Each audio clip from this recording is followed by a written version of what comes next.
Hi, everybody. I'm Teresa Griffith with First South Financial, and welcome to the Friends and Finances podcast. Today, I am with... Hey, my name is Alex, also with First South. Nice to be here. Good. So today we're going to be talking about ways to improve or maybe build on an already decent credit score. But I think a great way to start the subject is just talking briefly what is a credit score? What is a credit report? I like to give an example of what a credit report is by saying it's about how you pay your lunch money back. Because we all have those experiences when we're in the lunchroom with friends, whether it's at school or at work, and you don't have any money, and everybody else is eating, and you're hungry, and you didn't bring anything. Maybe you got out of home too fast. You're running late, so you look to borrow money from somebody. And I always go through the example of asking people, okay, if I came and I borrowed money from you and I paid it back, are you likely to loan money to me again? Yeah, absolutely. Okay. What if I borrowed money from you, I didn't pay you back, I came back to you again and said, hey, Alex, you know we're buds. We eat lunch together every day. Can you spot me again? Oh, I don't know about it that time. So maybe not, right? Right. So that makes sense because you're not really building a good history with the person that you're not paying back. Okay. Yeah, and it depends on how much it is too, right? You know, if it's $5, you might say, okay, I'll let the first $5 go. But if I come back and say, Alex, I need to get my car repaired, it costs $100, and I can get 50 of it. Can I borrow 50? If I've never paid you back, are you likely to give me that $50? Okay, got you. And that's almost kind of like what is reported on a credit report. That's kind of how banks communicate. It's exactly what it is. So what your credit report is how banks are looking at if you are paying your lunch money back. Okay. So it's as simple as that. So why don't you tell us what is on a credit report and who has access? Okay, yeah, absolutely. That's a great analogy, by the way, to really explain it. There are going to be a few things that are on your credit report, and I'll kind of explain why they're important to really notate. Your identifying information is going to be on there. Oddly enough, credit reports do have errors. As important as they are, those errors can sometimes also have an adverse effect to your score. So when you are looking at your credit report, if you notice your identifying information is maybe slightly off, maybe your middle initial's wrong, there's addresses on there that you don't recognize, those are things to notate, maybe dispute. You're also going to see your credit accounts, your different trade lines with different banks and companies, whoever you've been borrowing for. That can include your student loans, your auto loans, anything like that are going to be considered trade lines on your credit report. Also, any inquiries. So anytime you're applying for credit, it showed that your credit was pulled. Those are going to stay on there for a little while as well, a couple years, and those have an effect on your score. So if you notice an inquiry on your credit report and you don't remember ever applying for credit, that might be something you have to dispute. So that's very important to notate what is on your credit report. Also, bankruptcies and collections. Anytime you didn't make a payment on something, anytime you stop paying a company is definitely going to show up on there. And of course, your lenders are going to have access to your credit report. So any bank, any credit union, your mortgage lenders, they will have access. Even sometimes your landlords, because when you're renting, your score does play an important part. And it's why it's so important to really focus in on this topic and hopefully take something away from it. Sometimes even your employers, insurance companies can also have access to those. So from what I understand, employers, if you're up for like some sort of certification, or you're handling money, or you have maybe a classification within the U.S. government, that credit report or credit score really comes into play there. That credit report could matter. It's pretty surprising. We think that maybe it only matters for when you're trying to borrow money, but it could have effects in all aspects of your life, even when you're trying to apply for a job, possibly. That is possible. I think really let's get down to what affects our credit score, because that's really going to be what makes the difference, and it's going to help our viewers really understand how they can improve or build the credit that they need to build. Yeah. What's like the most important thing, or one of the most important things that go into your credit score? So the single most important thing is how you're paying your bills. So again, are you course. paying your lunch money back? And are you paying it on time? And are you paying for the full amount? So if I borrowed $5 from you and I only gave you $1 back, I still owe you $4. Right. Are you paying the amount due on time for the full amount? The full amount due. So that doesn't mean the entire balance of your credit card. That means what amount they're asking for when they send you the monthly statement. Right. So example, if you have a balance of $1,000 on a credit card, they might only require a minimum of $25. As Right. long as you're making the minimum of $25 payment, By the date due, then that's still going to affect your score Yeah. positively. 35%. That's 35%. The single largest portion of your credit score is on how you pay it back and do you pay it on time. Absolutely. So paying it on time is definitely going to be up there. Another thing is probably credit utilization. We talk about this all the time when we go out and speak on credit. How much of your credit are you using? How much of it are you borrowing? Are you maxing out those credit cards every time you spend and not able to pay much back other than the minimum? That plays a key factor into it. That's also about 30% of your score, right? Right. And how much should you use? You shouldn't use more than 25%. You really want to avoid ever trying to max out a credit card. So for example, we'll go back to that $1,000 credit card. You wouldn't want to use more than $250 of it. You wouldn't want to, by the time that next cycle for your credit report comes around, you wouldn't have more than 25% on there so that you can really see an improvement in your score. Because they see that you're not necessarily relying on the credit, you're just using it as a tool. Right. Right. And that makes up about 30% of your score. Yeah. So we're at 65% already. Yeah, already. We've already knocked out a big chunk of what impacts your score the most. So paying on time, how much of it that you're borrowing really plays a factor. Yeah. And the length of time that you have credit available is important as well. So they call that the history of your credit use. So for example, I have a credit card that I had when I was in college. Okay. So say that was many years ago. The bank that I had that with was a small bank at the time, and it was bought by another bank, and which was bought by another bank, which was bought by another bank. So now it's with one of these huge behemoth organizations that I typically would not do business with. Nothing against them. It's just I prefer credit unions, but it is my oldest line of credit. Yeah. And your credit score is, or your credit report and in your score can be affected by the overall age of your credit. So if I cut that one out and I just had two that I opened up in the past, say 5 years, then my credit history is only 5 years old. Whereas, because it takes an average, right, of all of those. It takes an average, right? So if I have one that was 10 years and one that was 5 years, then maybe my credit history is 7.5 years. But if I had a one that's 30 years and one that's 5 years, then my average is considerably at 17 plus years, right? And that's one way you can control it. So maybe not closing some of your oldest accounts. Correct. The other part of that is the fact that it just takes some time. So if you're newer in establishing credit, just get started as soon as possible is what I hear from that. Because again, it takes some patience to also improve your score, also build upon your score. Yeah, but making decisions like that, if you already have established credit, not closing your oldest trade lines is really smart. Correct. Yeah. Okay. So I have like one contribution that I make annually, and I have it go on that card so that, and when it comes due, it's just posted on that card. So every year there's activity on that card. It doesn't go dormant.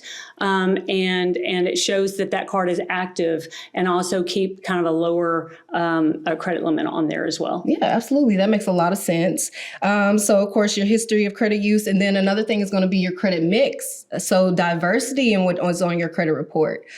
So not just having 2 or 3 credit cards, maybe also having an auto loan, a mortgage, possibly even student loans could help really improve your score. But maybe I think that's about 10% of the factor of your score.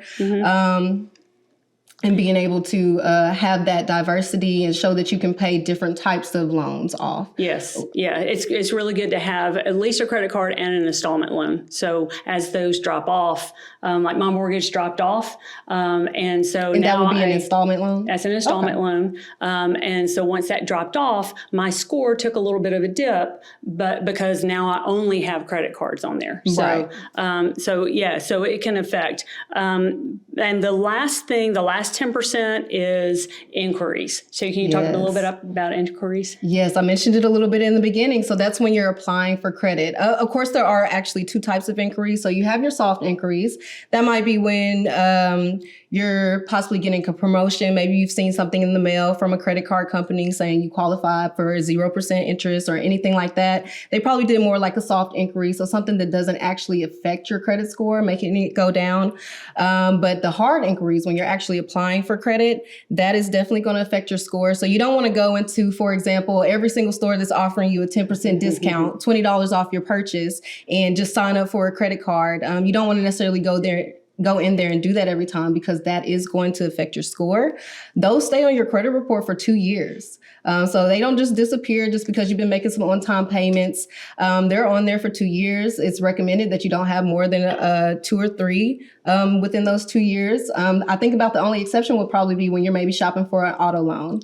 Right. We've all been there before. You go to the dealership, they maybe pull your credit about 8 times. That might freak you out. You might think your score is going to dip significantly, but normally that's considered just one inquiry, because the credit lenders and everyone know that you're trying to shop for a car. So that goes across like 1 or 2 weekends, so that if you went to 5 or 6 different dealerships and they all pull your credit, 8 times, then all of that's combined in the mind of the algorithms. Okay. So they are looking at that as one pull, even though it's because they know you're pulling credit for a car. Yeah, absolutely. So now we kind of know the things that affect your score, but if people are looking to improve or build upon their score, they need to know how they can see their credit report. So how would you recommend that they go about doing that? Yes. So we talked about hard and soft inquiries. This will be a soft inquiry. And this is, you go to annualcreditreport.com. It's the only place you can go and actually get it absolutely for free. Annualcreditreport.com. We'll put it in the notes at the end. And while there, you can pull from the 3 different credit bureaus, so TransUnion, Equifax, and Experian. Okay. And you'll be able to pull everything and see all of your trade lines. So if you're looking to figure out how much debt you have, that's a really good place to start. Go to your credit report, pull it. The cool thing about the annualcreditreport.com is that it's a little bit of a misnomer, because you can actually pull it weekly. All 3 credit bureaus, you can pull it weekly. So that was one good thing that came out of COVID, is that you can pull your credit report weekly. So take advantage of that. It won't give you your score, but on that site, they will give you the opportunity to purchase the score if you want. Yeah, absolutely. Okay, that sounds like a great idea. I think also just to add to that, what else would be on there are like any type of collections or anything. It'll actually show you the company that they're with. So if they don't look familiar, you can dispute them. Or if you want to get them taken care of and removed very quickly, you can go ahead and be able to call those companies and really know where you need to be sending that money to start repairing. Yeah, and along those same lines, make sure that the name is spelled correctly. Make sure that I heard a story of 2 women. Their names were exactly the same. They were about the same age. They were both Americans, but one lived in London. Oh, wow. And so they had the same name. They pulled their credit reports. Their reports were mixed together. They found each other online, and now they've started a friendship. Well, anything can happen, I guess, right? Yeah, but they have together fought to get their records split so that they can each claim the specific parts. So that was very interesting. You have to make sure it's you. Yeah, absolutely. That you see on the card. So, Alex, why does a credit score matter? Why are we talking about it? Great question.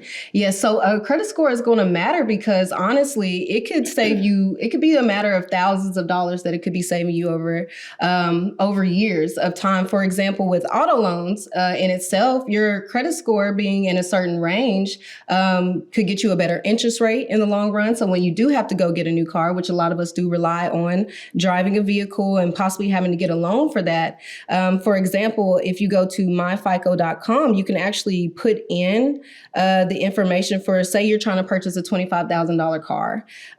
It'll show you a breakdown of the different interest rates and how much interest you'll be paying on the total of that loan. Say if it's a 5-year loan, someone with a higher score of 700 and above might be paying only $5,000 in interest over a 5-year period of just paying the minimum balance on that auto loan, as opposed to someone who has a lower score, maybe in the 500 range, low 600s, they're paying maybe 10,000 or more. So double, if not more, of what someone with a higher score is paying. So one of those things is That's definitely going to be significant. saving you money. And the monthly payment's going to be different too, right? Yeah, absolutely. So your monthly payments are going to be higher if you have a higher interest rate, right? So now it's also putting a strain on how much you're able to spend on other things you might need throughout life, throughout your months, because you're having to pay way more monthly, maybe a couple $100 more monthly than you normally would for an auto loan if your score was already where you needed it to be. Another reason why it's really important to have a good score is just in case there are emergencies or life is coming up. Maybe you need to apply for emergency credit. Maybe you need that credit card or something like that, maybe even a home equity line of credit to secure your house. But now you've already put some type of negative impact on your score. You're not able to get qualified when an emergency does come up. It's very, very beneficial if your score is where it needs to be. You can always get those emergency funds. You're going to get approved. Yeah, So. that's true. Well, and something else that's important to understand is that a credit report and credit score have nothing to do with your income. So you can be making $20,000 a year, or you can be making $2 million a year. A $2 million a year income may have a credit score in the 600s or in the 500s. Doesn't mean that the person is paying their bills on time, but somebody that may make $20,000 or $40,000 a year can have an excellent score of 800 or higher. Yeah. So it makes no difference. You just have to make sure you live within your means and that you are paying on time. Absolutely. So kind of just to wrap up, if you are, we're just going to talk about maybe the different places you might be when it comes to your credit report. So say, for example, if you're in the repairing stage of credit, it's very, very important that you stop the bleeding. You're more than likely repairing your credit because you've overspent on your credit cards. You've maxed out maybe some of your credit cards. So your utilization is very, very high. So your score is dropping. You have to stop the bleeding. You have to start trying to build towards a savings, which we've talked about a little bit in a previous podcast, but you need to start building your emergency savings, your own savings, start making your minimum payments, because again, the most important part of your credit is that 35% is making on-time payments. Or maybe even adding to it. Maybe even adding to it, absolutely. And then that way, as you're building your savings, you're not relying on credit to pay for emergencies that do come up. So again, stop the bleeding, don't get any more new trade lines, and absolutely start making your payments on time. Yeah. And for those that are building credit, for those that are just starting out, or maybe they've relied on a spouse for credit. My grandmother didn't have any credit when she was in her 80s because she relied on her spouse for everything or paid cash for things. So she couldn't get cable. So if you're trying to establish new credit, you want to get a card and make a purchase of something that you need, not something that's just willy-nilly like, oh, I'm going to go to the store and I'm going to buy a new dress. Just to be disciplined, right? You want to make sure that you're buying something, like maybe you need a new laptop or something like that. So you make something that's a sizable purchase, and then maybe you pay a third of it off in the first month. Yeah. You don't want to pay the whole thing off. If you pay off the entire balance, then nothing gets reported to the credit bureaus because you've taken it back to a zero balance. So you want to make sure that you are spreading those payments across, but you're doing more than the minimum so that as people look at your credit a couple of months ahead, they will see, oh, they made a $2,000 purchase and they were paid $700 $700 on the first month, they paid $700 the second month, and they paid it off the third month. That shows that you're not, again, reliant on that credit card and that you do handle that appropriately. And maybe that is too much money. Maybe you handle it over 10 months, Okay. instead of the 3. But that's how you build credit. You want to use it responsibly, and pay it off slowly, but not too slowly. Yeah, absolutely. Now, we have, First South Financial has one of the coolest ways to build credit that I think that I've ever heard of. So can you tell us about the Fresh Start Saver? Oh, okay. loan? Yeah, absolutely. So we do have a Fresh Start Saver product. It's for building or repairing credit. Basically, you get to pick a limit. It could be a limit of $500, $1,000, or $2,000. It's not money that you're giving up front, but it is going to appear like a loan on your credit report. So essentially, you pick that limit based off of what monthly payment you think you can pay. We're reporting to the credit bureau that is a loan, but that money is actually going to go on hold in the secondary savings for you. You're going to make your monthly payments each month on time. And as you pay, that money will get released on the end into your savings. So you save whatever that amount is. Maybe you chose the $1,000 one, you saved $1,000, and each month you pay on time. We report to the credit bureaus that you're paying on time for a loan.